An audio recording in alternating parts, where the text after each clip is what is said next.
লক্ষ্মীপুর শহরের ঐতিহ্যবাহী রহমতখালী খালের পাড়ে গড়ে উঠেছে বহু অবৈধ স্থাপনা। সব স্থাপনা ও ময়লা আবর্জনার স্তূপের কারণে বন্যার পানি নামছে ধীরগতিতে। এতে দীর্ঘস্থায়ী হচ্ছে বন্যা পরিস্থিতি। তবে খালগুলো দখলমুক্ত করতে এরই মধ্যে কাজ শুরু করেছে জেলা প্রশাসন। লক্ষ্মীপুর প্রতিনিধি পলাশ সাহার তথ্য ছবিতে বিস্তারিত জানাচ্ছেন জুবায়ের রাজিন। এটি লক্ষ্মীপুরের রহমতখালী খাল। দখল দূষণে দিন দিন সংকুচিত হয়ে পড়ছে খালটি।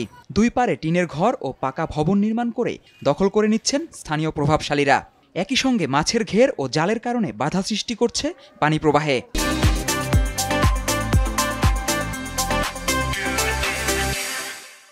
খালের বিভিন্ন অংশে ফেলা হচ্ছে ময়লা আবর্জনা।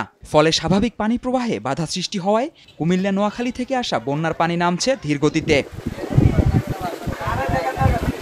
খালের আশপাশের এসব অবৈধ স্থাপনা সরিয়ে পানি প্রবাহ স্বাভাবিক করতে প্রশাসনের দ্রুত হস্তক্ষেপ চান স্থানীয়রা।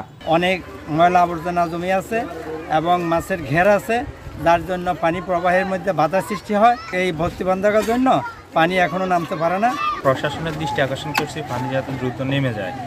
পানি দ্রুত নামার জন্য পদক্ষেপ নেওয়া দরকার। এগুলো অবৈধ স্থাপনাগুলো দ্রুত সরানো দরকার। তারা দখল করে রেখে তাদের বিরুদ্ধে আমাদের সরকারিভাবে আইনগত ব্যবস্থা নেওয়া দরকার। দ্রুত খালপাড়ের স্থাপনা অপসারণে সমন্বিত উদ্যোগ প্রয়োজন বলে মনে করেন পানি উন্নয়ন বোর্ডের এই কর্মকর্তা।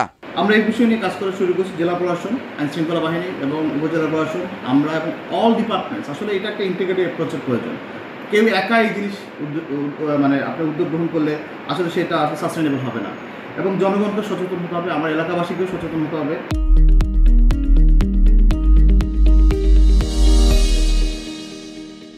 তবে খাল দখলমুক্ত করতে এরই মধ্যে কাজ শুরু করার কথা জানান জেলা প্রশাসক।